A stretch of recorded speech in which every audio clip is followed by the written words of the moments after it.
On 7's Gold Coast News, a drunken sailor's bizarre excuse for sparking a mass marine rescue. The exclusive inside a hinterland home smashed by an armed intruder. New video of teens being arrested on the M1 as children as young as 11 get caught up in crime. A toxic spill in a Yatla Creek. Volunteers work to rescue wildlife. And a teenager rescued in our border zone. An intense rainfall returns. Live from the Gold Coast, 7 News with Amanda Abate and Steve Titmus. Good evening. A skipper who steered a New Year's Eve cruise into a sandbank sparking a mass marine rescue has given a bizarre excuse for drinking on the job. The boatie was almost 3 times over the legal limit, but claims he was unaware and thought he was downing soft drink. Stranded on the sand, watching the midnight fireworks while being rescued. More than 100 passengers forced to bring in the new year with water police. Their skipper steering the cruise aground in the Broadwater. Keith Tara PPP Kippenberg, in too deep, caught drunk. Do you have anything to say about what you did? Do you understand how dangerous it is to operate a boat drunk? Today, the 29-year-old pleaded guilty to drink driving. His lawyer says there were issues with the motor and he did intend to move towards shallow water. But the excuse for drinking, he didn't know he was doing it, claiming he thought alcoholic hard solo was soft drink. Do you really think that people will believe that you didn't know you were drinking? You're almost 3 times the legal limit.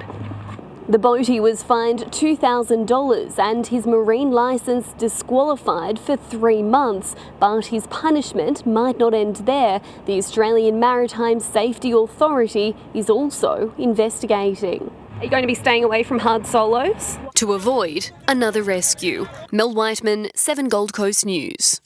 An armed intruder has smashed his way inside a Tamborine Mountain house metres from where the homeowner was sleeping. Liam Bland, you can show us exclusive video of the damage.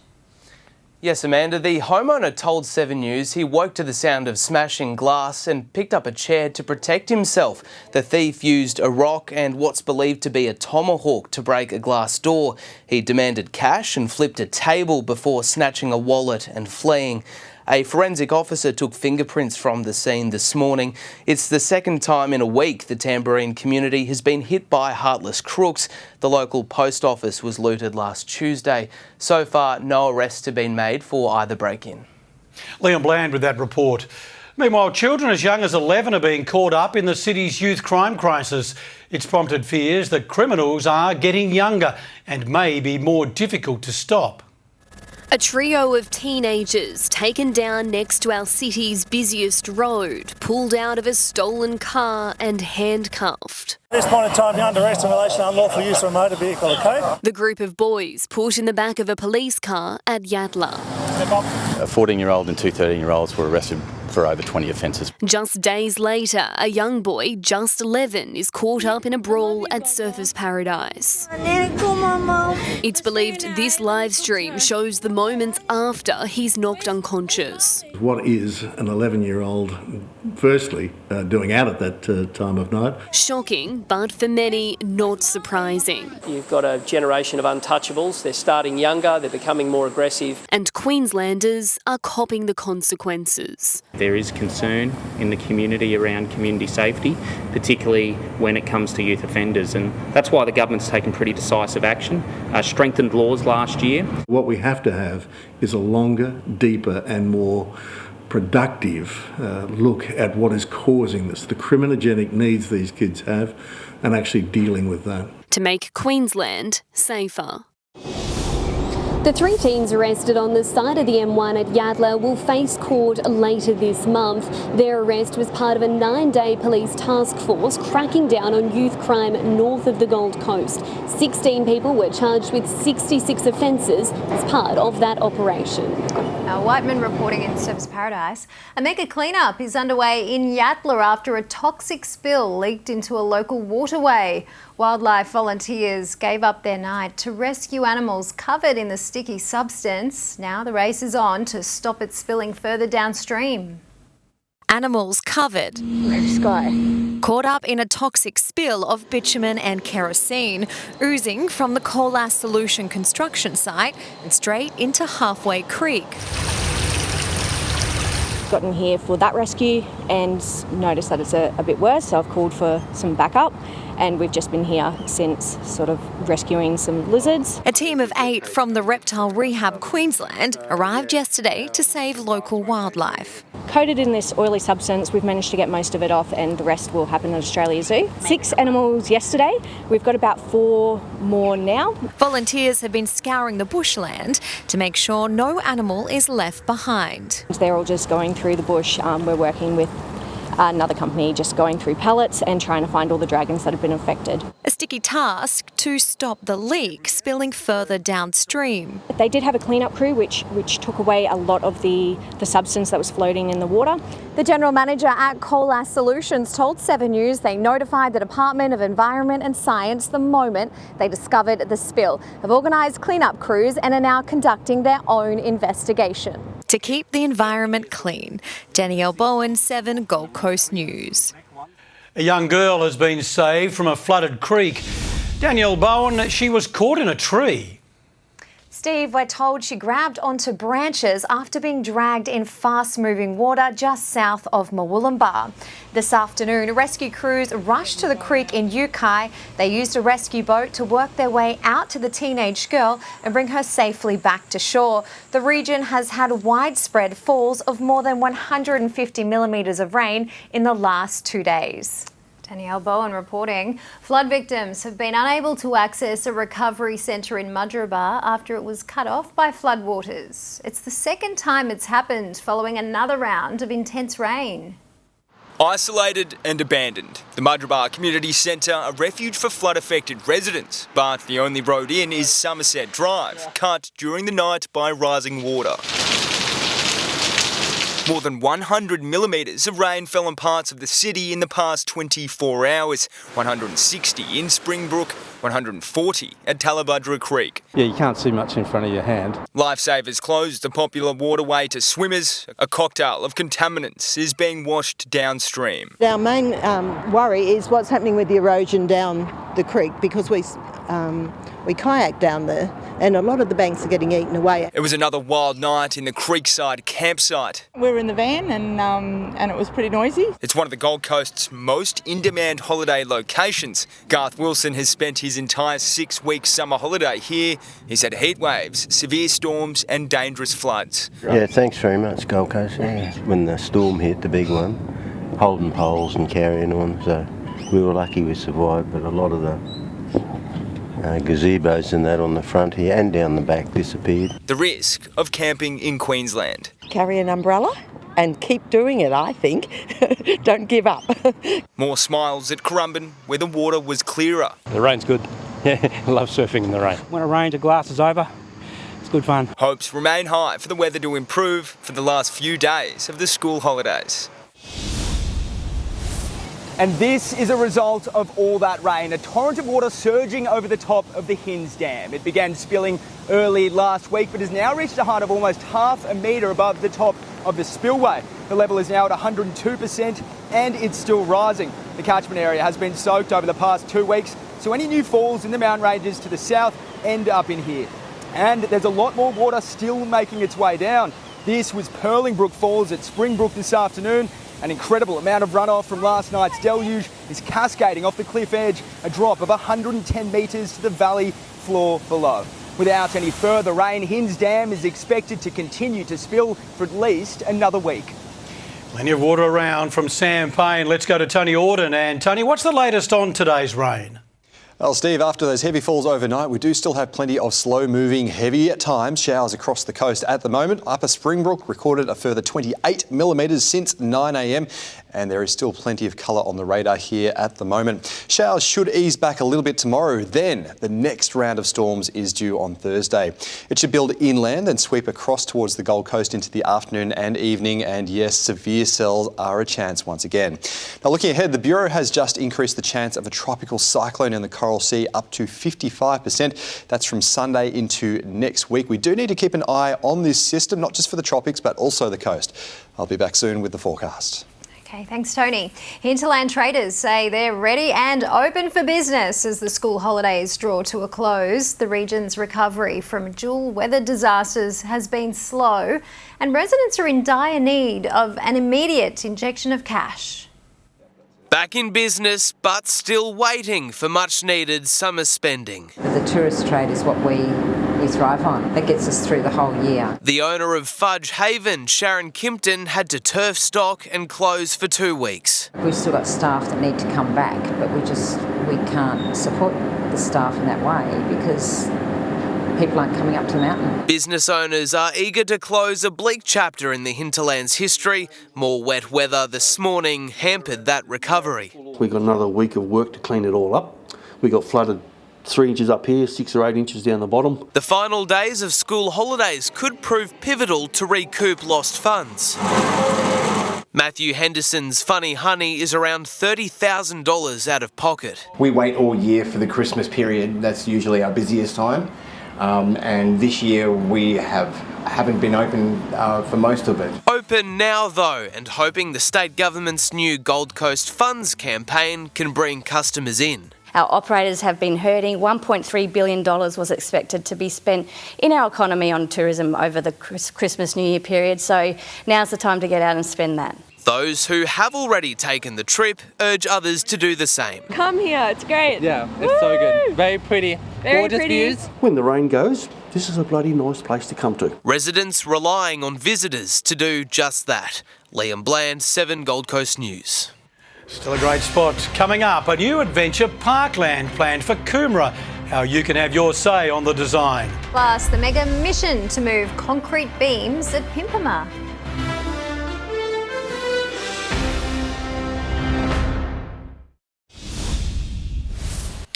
A massive crane has moved more than 1,200 tonnes of concrete beams at the new Pimpama exit. Transport and Main Roads released this time-lapse video of the mega task. The heavy lifting was done by a 500-tonne crane over 6 nights for the construction of a new bridge. Once complete, it's hoped it will ease gridlock on both the eastern and western sides of the M1. A website offering locals $50 off Gold Coast attractions is back online. The Experience Oz webpage crashed yesterday due to the unprecedented demand.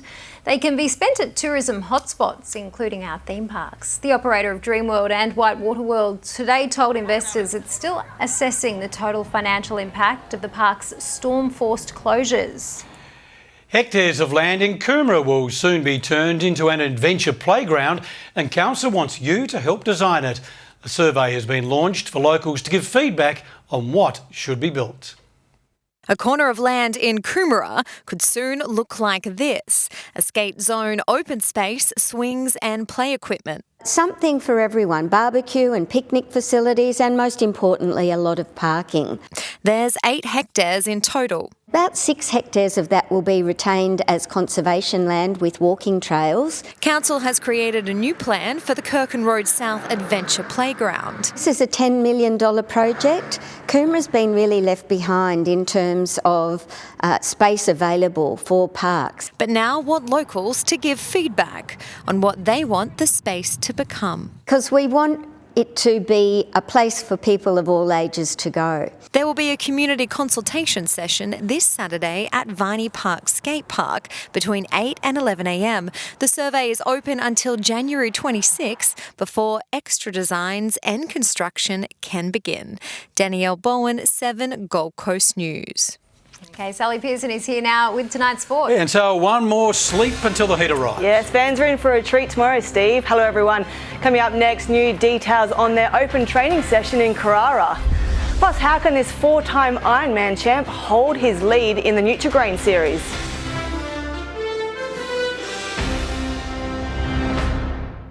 In 7 Gold Coast News at 5:30, roads closed, Hinds Dam raging, the coast swamped again. Plus, drunk skipper's bizarre excuse for New Year's madness. And in 7 News at 6, a homeowner takes on a young car thief. Get the out! Give me my key! And supermarket giants facing legal action over pricing tactics.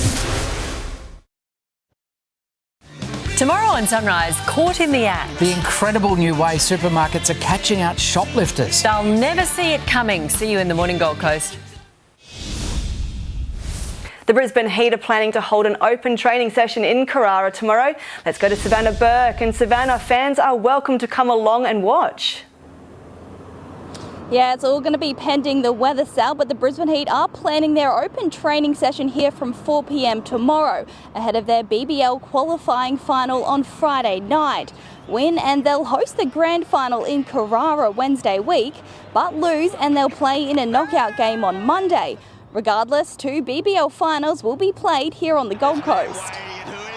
We do enjoy playing down the coast. We don't get that opportunity all that often. I figure we're going to get a pretty good crowd or a sold-out crowd, so it'll be a fun environment. So let's see how it rolls out.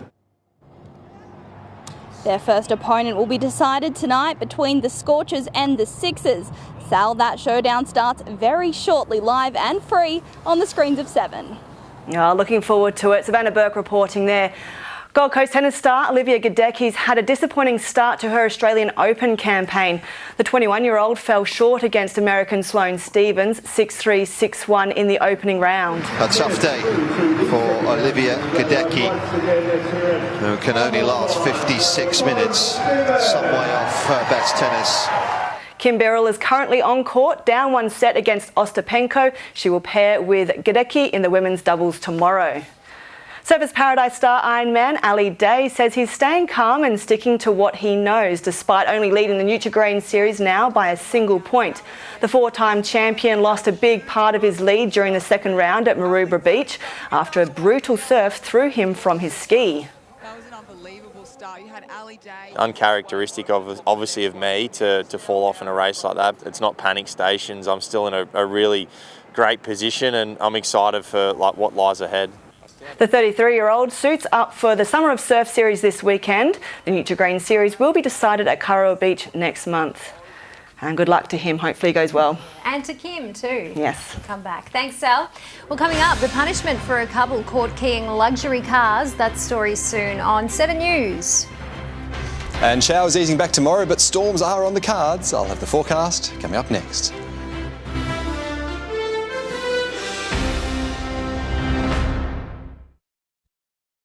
The Gold Coast is making the switch to 7 News, and we want you to be a part of it. If there's a local issue that needs attention or something's happening in your suburb, in your street, we want to know about it. Give us a call, send us a message or drop us an email. The latest on the Woolies vandalism heads 7 News at 6. Here's Max. Steve, coming up, unmasked. We reveal the man accused of targeting Woolworths stores in vandalism attacks. Also, the woman who fought back against a young car thief. Get the out! Give me my key! Supermarket giants facing legal action over suspect pricing tactics. We open the vault on Southeast bridge strikes. Also, what energy drinks are really doing to our children. Aussie success at a star-studded Emmys. And how to easily rent out almost anything you own to make some extra cash. 7 News at 6 is next. Thanks, Max. Weather now. And Tony, will we get any break from this rain? Amanda, the all-important question, and the best answer I can give is sort of. Showers should ease back a little bit tomorrow before the next round of storms gets going on Thursday. On to the current conditions, and at the moment it's 24 degrees in Canungra, high humidity up around 90% and light winds out of the east. Today's radar shows more showers across the region on and off through the course of the day, with a blob of, we'd call it moderate rain, sitting across the coast this evening, and that's off the back of heavy falls overnight, with several spots picking up over 150 millimetres to 9 a.m. Now, the rain has been relentless. Springbrook has recorded 909 millimetres of rain up to this morning, another 32 today. That's running at almost double the January monthly average, and we're only halfway through the month. It was a little bit cooler today thanks to that extra cloud, 27 degrees at Coolangatta and the Seaway, Coomera and Nerang, 28. Tomorrow, no big changes in the overall pattern. Onshore winds ease back slightly here, so we should start to see a few more gaps between any showers, and a low up in the tropics has a high chance of becoming a cyclone out to sea into the next week, but we do need to keep an eye on it right along the Queensland coast. Tomorrow, a few more passing showers, but hopefully not quite as heavy, and a few more dry breaks in between, and warming up a touch, 30 the top in Coomera. For Surfers Paradise, 22 up to 29 degrees with a shower or two. Boaties winds easing and turning northeast into the afternoon, and still plenty of southeast swell out offshore. A check in today's surf, nothing too big, but there were a few fun, clean waves on the points at least, as east-southeast winds started to chop up the beaches a bit. Tomorrow, still a bit of that east-southeast swell in the water. Try the beaches around sunrise, then the point should stay clean until lunchtime before it all goes onshore into the afternoon. Now looking ahead, watch for the next round of potentially severe storms into Thursday afternoon, heating up to 31 degrees. Friday also looks unsettled, but not quite as volatile as Thursday. Then easing back to the odd shower into the weekend. Steve, Amanda, a few more dry breaks, but we will need to watch for more storms soon. Gee, Tony, I've just about had enough of the rain. A little bit of sunshine in summer would be nice. Would be nice. Thanks for your company this evening. We'll be back with more Gold Coast news tomorrow at 5:30, but the news at 6 is starting now. From the team, have a great night.